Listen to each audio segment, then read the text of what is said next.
হলে কেমন হতো জন্ম আমার নবীর যুগে, হলে কেমন হতো দুনায়নি রাসূল পাক, দুনায়নি রাসূল পাক দেখলে কেমন হতো জন্ম আমার নবীর যুগে, হলে কেমন হতো জন্ম আমার নবীর যুগে, হলে কেমন হতো। আল্লাহ রাব্বুল আলামিন ইব্রাহিম নবীকে স্বপ্ন দেখালেন, এই ইব্রাহিম তোমার সবথেকে প্যারা জিনিসটাকে তুমি কুরবানি করো। ইব্রাহিম আলাইহিস সালাম কি করলেন? প্রথম তিনি 100 উট কুরবানি করলেন। আল্লাহ রাব্বুল আলামিন তাকে কুরবানি কবুল করলেন না, আবার স্বপ্ন দেখালেন, এই ইব্রাহিম তোমার সবথেকে প্যারা জিনিসটাকে তুমি কুরবানি করো। ইব্রাহিম আলাইহিস সালাম দ্বিতীয়বার কুরবানি করলেন, তাতেও তার কুরবানি সফল হলেন না। আল্লাহ রাব্বুল আলামিন আবার দ্বিতীয়বার স্বপ্ন দেখালেন, তার মনে পড়ে গেল যে আমার প্যারা সন্তান হলো আমার ইসমাঈল, ইসমাঈলকে কুরবানি দেওয়ার জন্য ইব্রাহিম নবী আমার আল্লাহর হুকুম পালনের জন্য নিজের সন্তানকে কুরবানি দিতে রাজি হয়ে গেল। কবি লিখছে দেখো, কি গোটা করিয়ে দেবে আর গিলেটা বাইরে। ইব্রাহিম নবীর উপর খোদার হুকুম হয়েছে, মায়ার জিনিস কুরবানি দাও খোদারি রহে। ইব্রাহিম নবীর উপর খোদার হুকুম হয়েছে, মায়ার জিনিস কুরবানি দাও খোদারি রহে। কেমন পরীক্ষা ছিল দেখো তাহার পরে, শোনো তাহার পরে, তাহার পরে। ইব্রাহিম নবীর উপর খোদার হুকুম হয়েছে, মায়ার জিনিস কুরবানি দাও খোদারি রহে। ইব্রাহিম নবীর উপর খোদার হুকুম হয়েছে।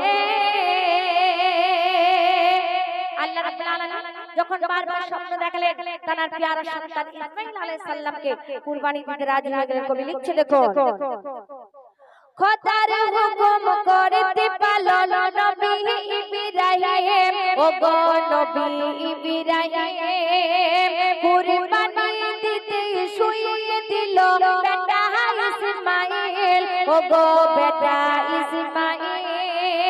খোদার হুকুম করতে পালন নবী ইব্রাহিম, ও গো নবী ইব্রাহিম কুরবানি দিতে শুইয়ে দিল বেটা ইসমাঈল, শোনো বেটা ইসমাঈল কুরবানি দিতে শুইয়ে দিল বেটা ইসমাঈল, শোনো বেটা ইসমাঈল, বেটা ইসমাঈল।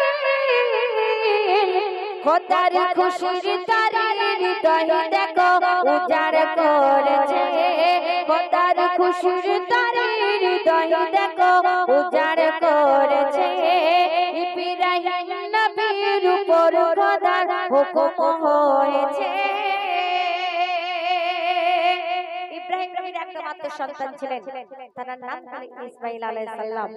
আল্লাহ রাব্বুল আলামিন যখন বারবার স্বপ্ন দেখালেন, তার প্যারা সন্তানটাকে কুরবানি করতে নিয়ে যাচ্ছে, আর ইসমাঈল কি বলছে দেখো, কবি লিখছে দেখো, ইসমাঈল ছিল তাদের কাছে বড় আদরের, শোনো বড় আদরের।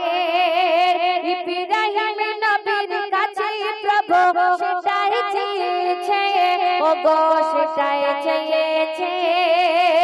ইসমাঈল ছিল তাদের কাছে বড় আদরের, শোনো বড় আদরের। ইব্রাহিম নবীর কাছে প্রভু সেটাই চেয়েছে, ও গো সেটাই চেয়েছে। ইব্রাহিম নবীর কাছে প্রভু সেটাই চেয়েছে, শোনো সেটাই চেয়েছে, ও গো সেটাই চেয়েছে। বাপ বেটার কুরবানি যে খোদা কবুল করেছে, বাপ বেটার কুরবানি যে খোদা কবুল করেছে। ইব্রাহিম নবীর উপর খোদার হুকুম হয়েছে। সাল্লামের মায়ের নাম ছিলেন মা হাজেরা। যখন আল্লাহ রাব্বুল আলামিন বারবার স্বপ্ন দেখালেন, তিনি কুরবানি করতে নিজের সন্তানকে রাজি হয়ে গেলেন। মা হাজেরা আল্লাহর কাছে ফরিয়াদ করে বলছে, আল্লাহ রাব্বুল আলামিন, আমার একটা মাত্র সন্তান, প্যারা সন্তান ইসমাঈলকে আল্লাহ রাব্বুল আলামিন আমি তোমার রাস্তায় কুরবানি করছি, আমার কুরবানিকে তুমি কবুল করে নিও। কতটা ভালোবাসতেন আল্লাহকে, নিজের সন্তানের থেকে বেশি আল্লাহকে ভালোবাসতেন। তা মা হাজেরা আল্লাহর কাছে ফরিয়াদ করছে, কবি লিখছে দেখো, বিবি হাজেরা খোদার কাছে ফরিয়াদ করেছে, ফরিয়াদ করেছে, কি ফরিয়াদ?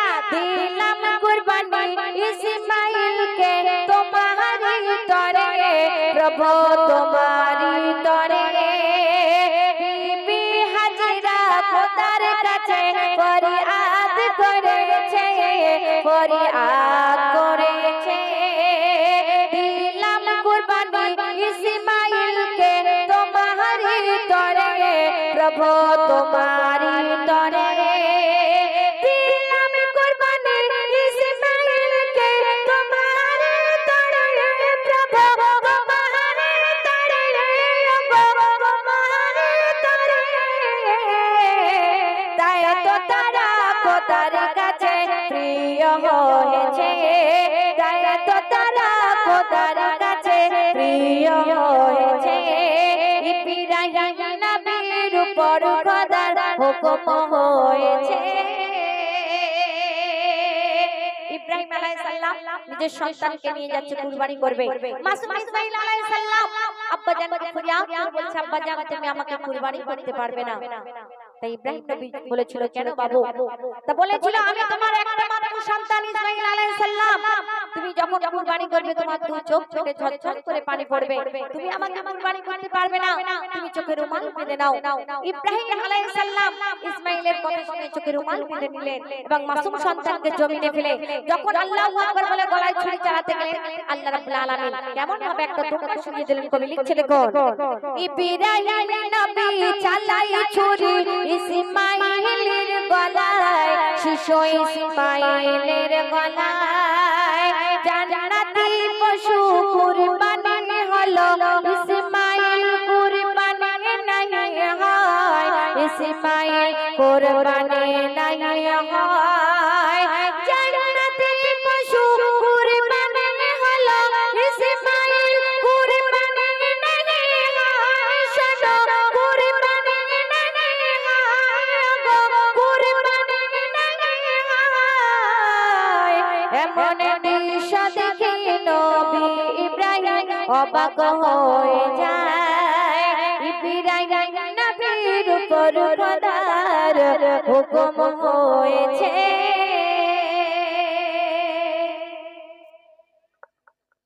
শুনলেন সুন্দর একটি কালাম। এবারে যে কালামটি